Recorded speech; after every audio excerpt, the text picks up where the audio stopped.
Muito bom dia, muito boas-vindas para você que estava procurando algo sobre doutrina espírita aqui pela internet, esbarrou com a gente aqui no canal Paz e Bem, Caminhos do Espiritismo, programa em que a gente analisa a obra de Kardec, procura fazer todo o trabalho que ele pôde nos fornecer, nos legar nesse laboratório que é a Revista Espírita. A gente já fez trabalho com todos os livros, que muita gente chama de codificação, mas o próprio Kardec chamou de obras fundamentais, porque elas são a base da doutrina. E aí, mais uma vez, temos aqui a professora Ângela Moraes conosco. Tudo bem, Ângela? Tudo bem, Felipe? Obrigada novamente pelo convite. Vamos continuar conversando, né, sobre a Revista Espírita, esse importante periódico. Pouco a gente estuda, né, Felipe?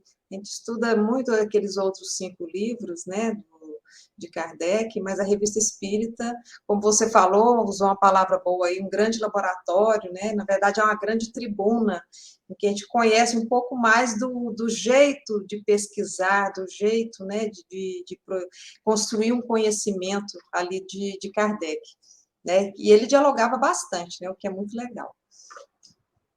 Com certeza. E aí vem uma coisa que realmente deixa a pessoa com a pulga atrás da orelha. Porque eu estou um brinco aqui, não é uma pulga, mas de qualquer forma a gente fica pensando, o que que será dos animais, não é? E justamente a gente tem aí um trabalho interessante que Kardec nos legou e que, infelizmente, a gente vê que é muito pouco feito atualmente, tudo bem. Quem somos nós perto de Kardec?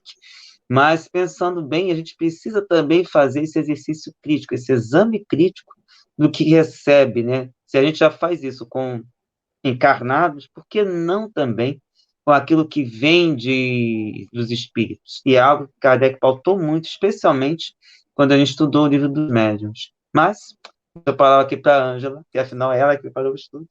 Então, vamos lá, gente. Contigo, Muito Ângela. bem. Então, lá em julho de 1860, tem um artigo lá em que Kardec vai falar sobre os animais, né? Na verdade, quem fala mais sobre esses animais são comunicações advindas de um espírito denominado Charlet, que ele faz algumas dissertações sobre o que ele pensa, né, sobre os animais, a natureza dos animais, a relação entre os animais e o homem. Como você disse, Felipe, a gente não tem muita informação nas obras espíritas sobre isso, tá? Sobre a questão da condição espiritual dos animais. Mas recentemente a gente tem tido algumas psicografias que vão relatar um pouco mais sobre o que acontece, especialmente com os animais, no mundo espiritual. Né? Será que eles vão para colônias? Né? Como é que é o processo reencarnatório? Enfim, ainda são, né, uma bibliografia ainda pequena, face ao que se foi produzido na doutrina espírita sobre o ser humano. Então, a gente tem muita informação aí sobre a condição espiritual de nós, seres humanos, como é que se dá o processo da evolução, da reencarnação, o que que acontece, né, nessa, na fase da desencarnação, as questões morais, né, envolvidas aí em todo esse nosso desenvolvimento, e dos animais realmente fica alguns conhecimentos esparsos aí, especialmente, mas muito importante, dizendo que eles são seres vivos, têm individualidade, né, espiritual, eles sobrevivem após a morte, e também estão dentro, estão incluídos no processo de evolução. Então, isso já é uma coisa que Kardec já deixou claro, né, lá no Livro dos Espíritos. Aqui na Revista Espírita, nessa edição que a gente está falando, esse espírito Charlet, ele vai fazer uma grande defesa dos animais, o que bastante louvável, porque os animais são espíritos, não como nós, não com o nosso desenvolvimento, mas eles estão caminhando, né, para se tornar, inclusive, espíritos de humanos. Então, ele reforça isso nas suas 6 mensagens. Kardec, ele manda 6 mensagens e essas 6 mensagens são publicadas, tá? Ali por Kardec. Embora Kardec vá fazer um exame crítico daquilo que ele disse lá depois. A gente também vai ver o que Kardec acha, né? Dessas informações do Charlet.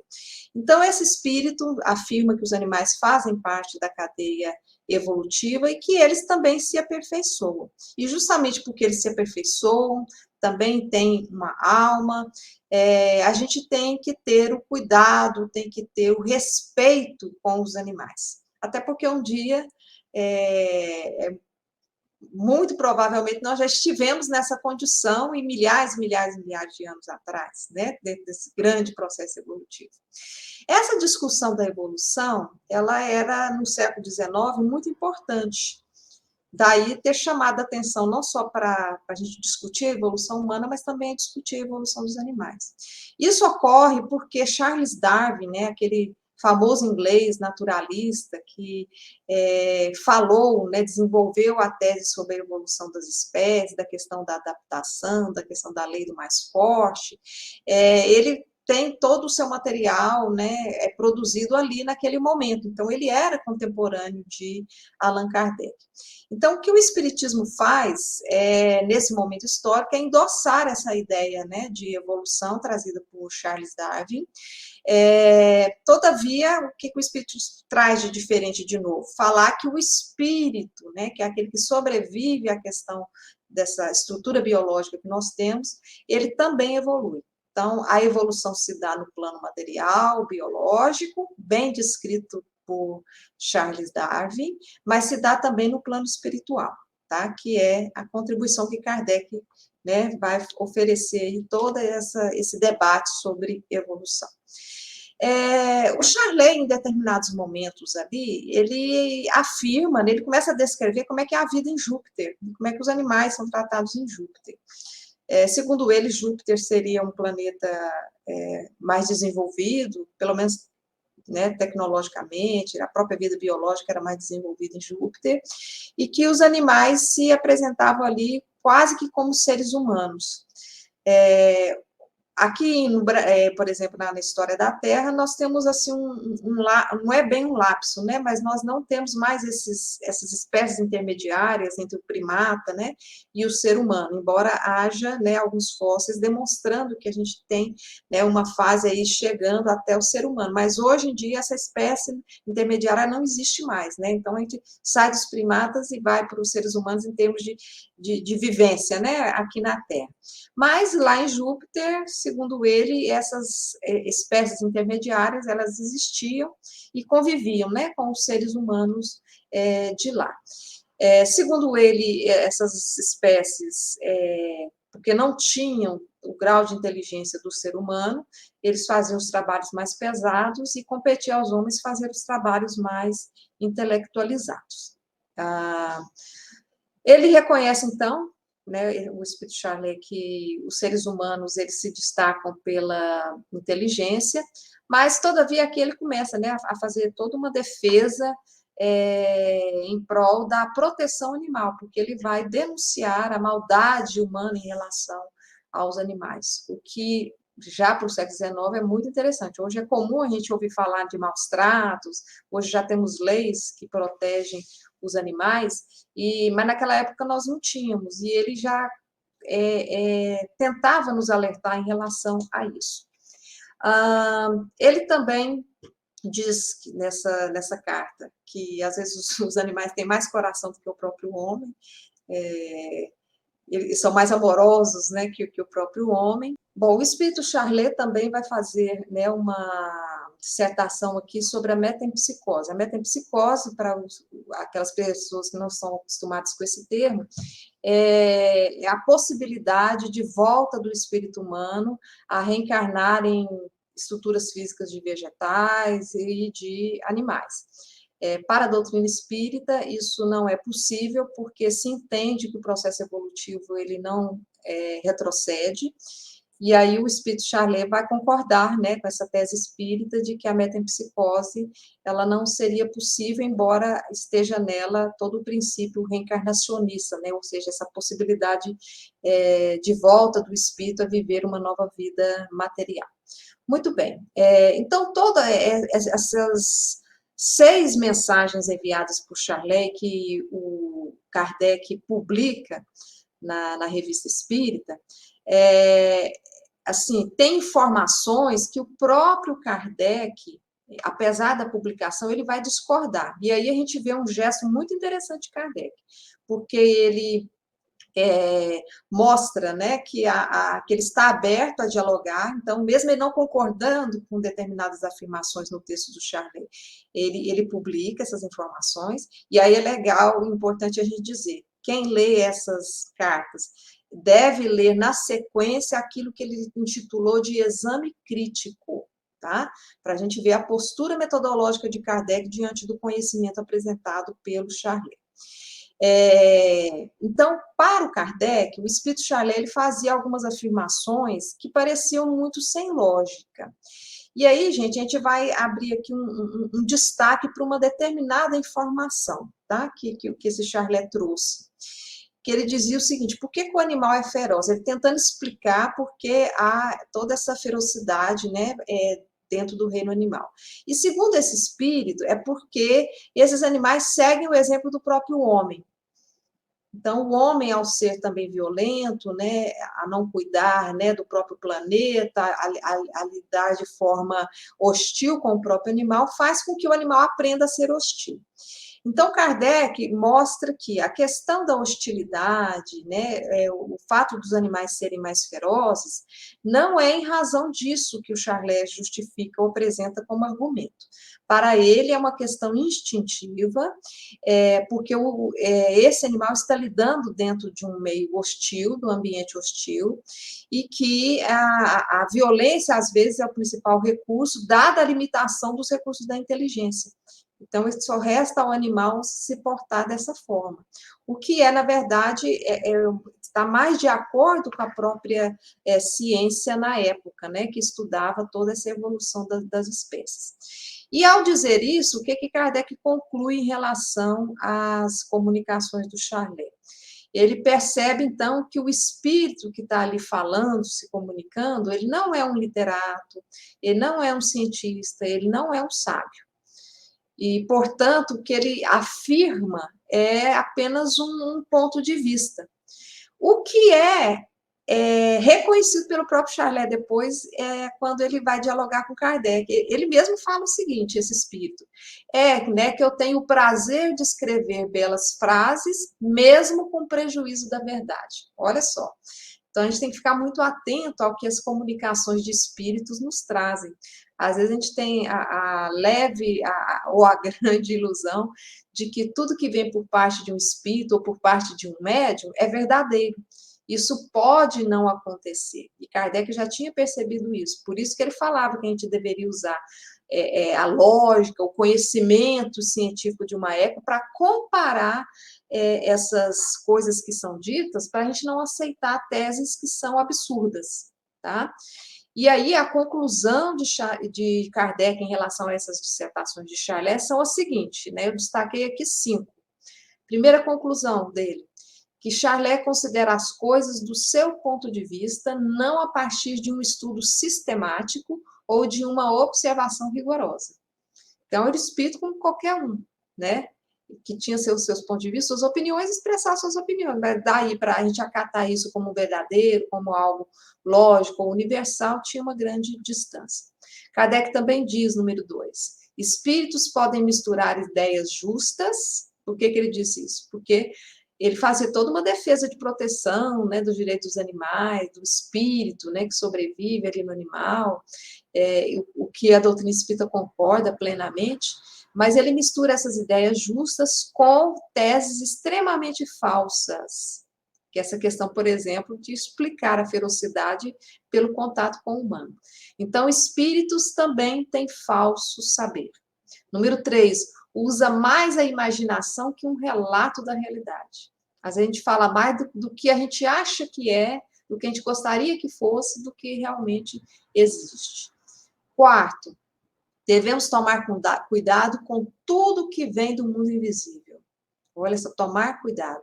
Hoje em dia as pessoas, né, às vezes acreditam cegamente em qualquer afirmação de médium ou qualquer afirmação de espírito, porque acha que, ao se tornar espírito, ou porque o médium é famoso, ele seria incapaz de mentir ou de se enganar. E, por fim, a validade de qualquer ensino está na profundidade das ideias e na fundamentação lógica. Olha só, profundidade das ideias e fundamentação lógica. Por isso que é preciso estudar bastante.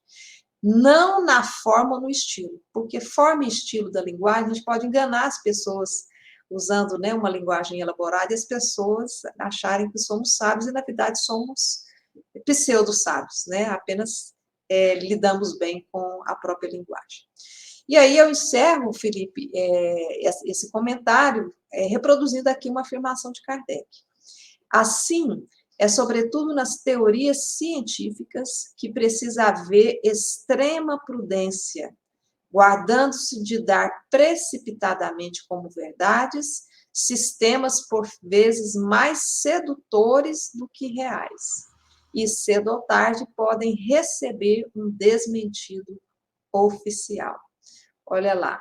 E hoje a gente vê muitos médiuns, né, que porque desejam determinada coisa, porque têm determinada ideologia, fazem afirmações, mas sem evidência, sem um estudo metodológico científico validado, e aí a gente só pode ver lidar com essas informações como opiniões, né? Como achismos ou desejos próprios, né, dessas pessoas, ou médiums ou espíritos.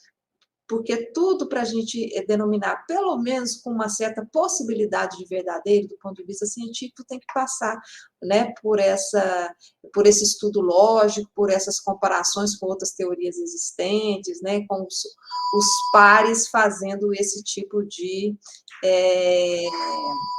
Só um minutinho. Os pares, né, que estudam o mesmo assunto, fazendo as comparações, as objeções, né, e passando aí por todos os filtros possíveis. Ficamos aí, então, com essa recomendação de Kardec. E aí é que falam, né? Tem gente que fala que Kardec está desatualizado. Olha aí, Kardec dando uma lição e que, infelizmente, muita gente deixa de lado. E que é necessário sempre exame crítico. Se a gente tem exame crítico com textos, com abordagem de encarnados, por que não dos desencarnados? Porque, afinal, uma das coisas que o Treino Espírita é responsável por nos trazer é mostrar que o espírito encarnado ou desencarnado não tem diferença em termos de conteúdo que ele traz. Ele pode, de repente, ter mais uma maneira, mas temos pessoas que não têm aqui, às vezes, uma habilidade, só tem opiniões, e vem falando. A gente tem aí pessoas que são habilíssimas, e a gente está numa época que ficou mais evidente, especialmente por conta das chamadas fake news, embora nesse momento, então, que vem de spam, que eu estou tendo que esclarecer, procurar, às vezes ver se aquilo é verdade ou se não é, é bom fazer a gente estudar um pouquinho mais, mas, vou ser bem sincero, é um corre. Mas faz parte. E a gente tem de estar atento, estar sempre estudando para não cair nesses equívocos que, infelizmente, vão acontecer, pode acontecer, mas é a nossa responsabilidade, não como espíritas somente, mas como estudiosos, pessoas que estão interessadas exatamente, como a Angela falou, na verdade, ou seja, naquilo que realmente pode de repente, ser desmentido posteriormente, a gente não pode cair nessas coisas, ou digamos assim, na certa, para falar uma coisa meio popular, a lábia de alguns espíritos que vêm com essa característica. E lembrando do próprio Kardec, na obra que, especialmente o lado mais conservador do movimento espírita ama de paixão, que é o Evangelho segundo o Espiritismo, está lá os falsos profetas da espiritualidade, ou do mundo espírita, como o pessoal também costuma dizer. Então, estão aí. Se temos falsos profetas encarnados, desencarnados também estão de montão. Então, eles estão aí exatamente para tentar fazer com que a gente se deixe levar pelas ideias deles. Mas o nosso papel é estudar e ter base, porque é o tempo todo nesse ambiente para a gente poder superar mais essas dificuldades que nós temos aí. Então, Ângela, É isso gratidão. daí. Eu que agradeço. E a gente sempre convoca as pessoas, né, a terem mais seriedade com o espiritismo, né, para ele não ser apenas uma coisa mística, uma crença mística, né, mas ele é vamos dizer assim, um grande convite aberto para que o estudo seja permanente. Com certeza. Lembrando que a Ângela também pertence à EFOS. Fala rapidinho.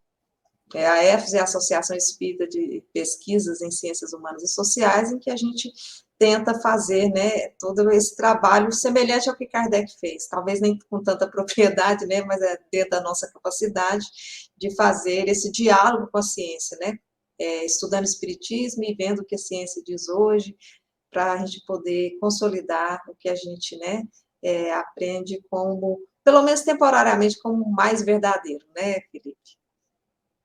Com certeza. E lembrando também que nós somos o Sejus, Coletivo de Estudos Espiritismo e Justiça Social. Temos diversos outros programas, mas principalmente as lives de terça-feira, em que nós fazemos uma análise de livros escolhidos pela própria comunidade de membros do Sejus. E a gente está, nesse momento, estudando o livro Espiritismo, Sociedade e Política, organizado pela Dora Encontro e da Associação Brasileira de Pedagogia Espírita, também aqui atuante no canal Paz e Bem, pelo menos 2 programas, e também de Sérgio Maurício Pinto, do Espíritas à Esquerda. E aí a gente tem a oportunidade de aprofundar esses aspectos e trazer reflexões importantíssimas para a nossa sociedade. Então, gente, forte abraço para vocês, forte abraço, Ângela, gratidão, sempre. Até mais, querido. Um abraço a todas e a todos. E a todos. Até mais. Até a próxima, gente. Tchau, tchau. Montar pode se mexer em tinta de impressora, tá, gente? Tchau, tchau. Valeu.